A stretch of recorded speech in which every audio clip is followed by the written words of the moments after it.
world that they really like to do and they're really good at it.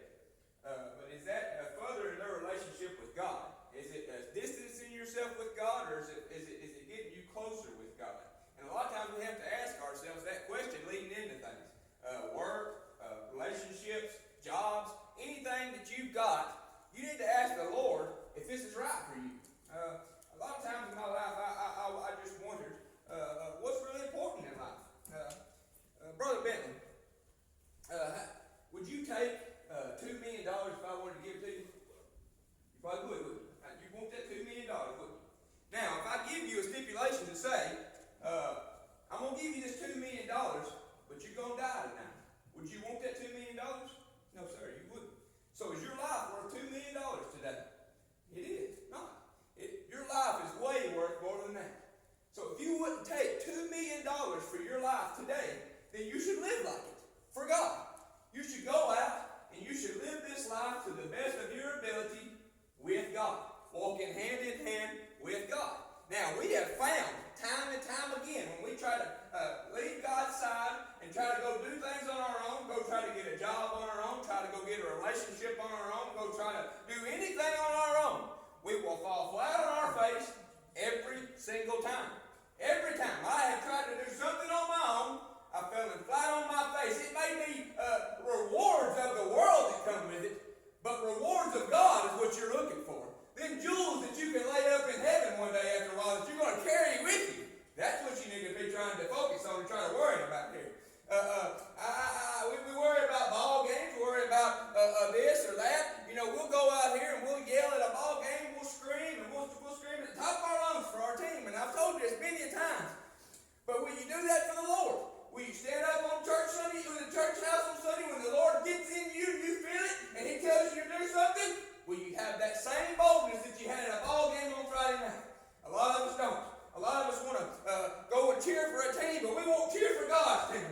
But you see here, I want you to think about the ticket that you got to have one day after a while. That's already been paid for, like Brother Mark said earlier. This ticket is already paid for. All you got to do is just go up and pick it up. You got to go up there to the cash register, and you got to go pick it up.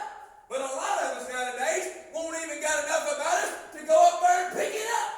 And I want to ask yourself, do you got your ticket? And is it punched? And is it ready to go? And let me tell you something. How do you know that? How you know that is you got to have a relationship with Jesus Christ. You must have a relationship with God. And in our lives, we got to conduct ourselves certain ways and be certain ways, and for the rest of everybody else to see us as different. Over here in Proverbs chapter 3, these thoughts have been on our heart for a long time, and I ask myself, what does God want? What does God want from His people? He don't want you to go out there and live for the world. He don't want you to die and go to a devil's hell. He wants you, you see. He wants you. So if you see something, if you see the Lord has done something for you, He has come, He has died, He has paid the price for you. All you got to do is go pick up that ticket. Let me tell you something here. In Proverbs chapter 3, it says here, my son, forget not my law, let thine heart keep my commandments. And that word heart right there. A lot of times, if our hearts will get in the same place, if our minds and our selves will get in the same place as our hearts, we'd be in a good place, wouldn't we? We'd be in the right place. But a lot of times we let our minds and our what we want take over. When our heart is in the right place and our heart is wanting us to be what God wants us to be. It says here, for length of days and long life and peace shall they add to thee. Let not mercy and truth forsake thee. Bind them about thy neck, write them upon the table of thine heart. So shalt thou find favor and good understanding in the sight of God and man. Trust in the Lord with all thine heart, and lean not into thine own understanding. In all thy ways acknowledge Him, and He shall direct thy paths. Be not wise in thine own eyes, fear the Lord, and depart from evil. It shall be health to thy navel, and marrow to thy bones. Honor the Lord with thy substance, and with the first fruits of thine all increase. So shall thy barns be filled with plenty, and thy presses shall burst out with new wine. My son, despise not the chastening of the Lord, neither be weary of His correction. For whom the Lord loveth, He correcteth,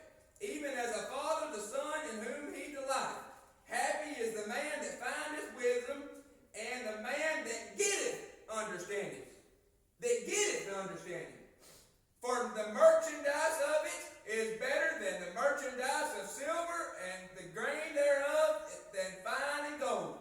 She is more precious than rubies, and all the things that thou can desire are not to be compared unto her. Thank God for the Lord.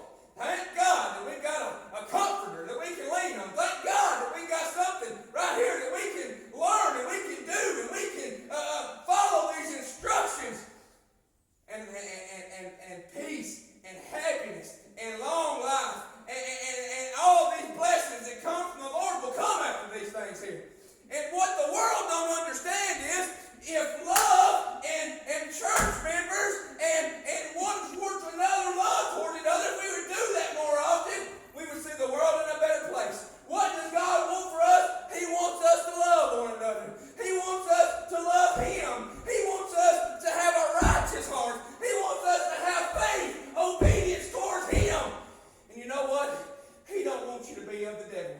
And He don't want you to be of his ways. There's a lot of times in my life I have turned towards the devil and his ways. Whenever I was just stuck on the path a little bit longer, that blessing was coming.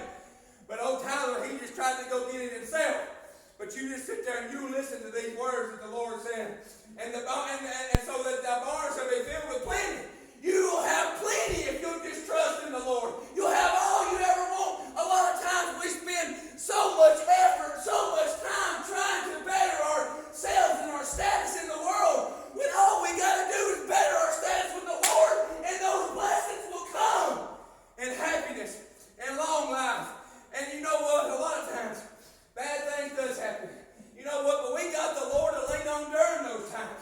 You know, bad times, they're helpful for the good times, because without the bad times, we don't appreciate the good times like we ought to. So a lot of times we worry about trying to get things in this life. When I was younger, boy, I wanted a house. I wanted a truck, and I wanted to have some nice things to show everybody.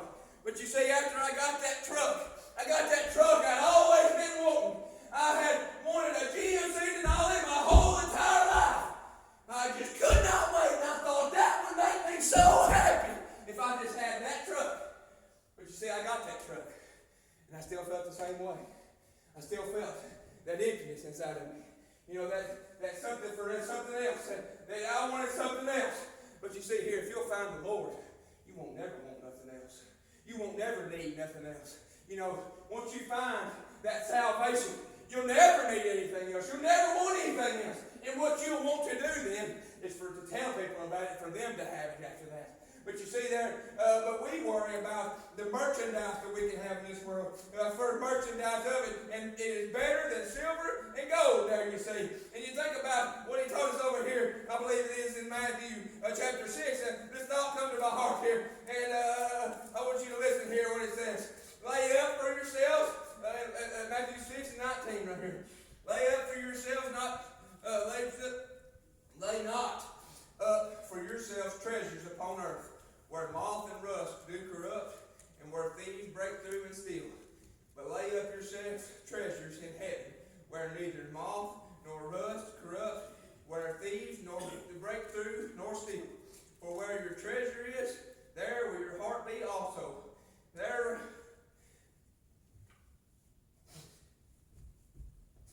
a lot of kids and a lot of adults and a lot of old people today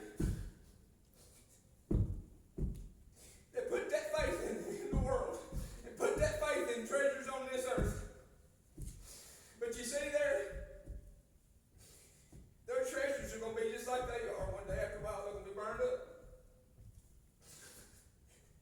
So the treasures that you must hang on to are the ones that's going to get you to heaven one day after a while.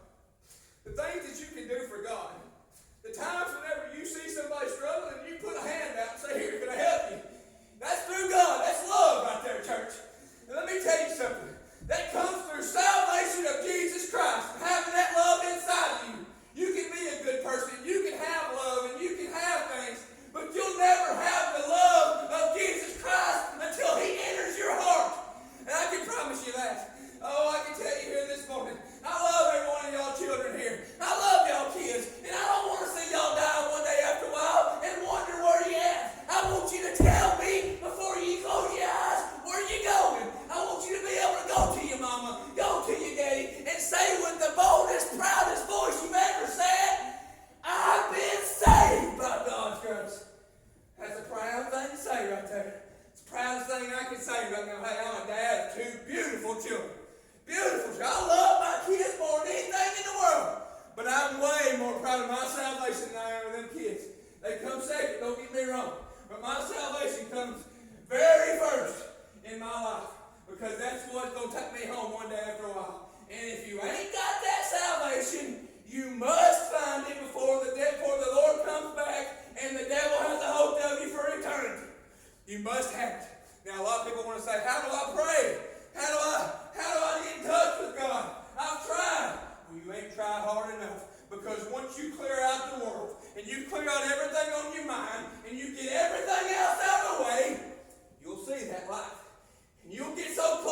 you'll almost touch it. And I can promise you, when you get that close, he'll touch your back and say, you're good now. He'll be with me in paradise. And that's what he said to me that night in the bottom of that truck seat. Son, you'll be with me in paradise. And you know what? I popped up from that seat, and I got so happy. I went outside, and I told this story, but I'm going to keep on telling it for the rest of my life, because those stars in that sky that night were different. Everything was different about this world. It wasn't the same no more. I seen it through a different light, because I had that love inside of me.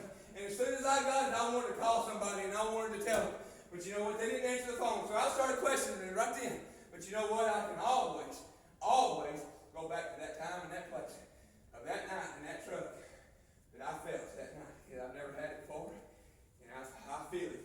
I feel it every now and again since when I search for it. And I thank God for that. But listen here this morning. I ask you to ask yourself, where do you stand with the Lord? Where have you got your ticket punched? Are you ready to go? Because if we learn this week with a man on his deathbed, he's on his last breath here. You know what? The Lord saved his soul. He's got his ticket punched. He's ready to go. Whether the Lord comes back today, whether the Lord comes back for him this evening, he's just fine. Me too. You know what? There's a great day coming.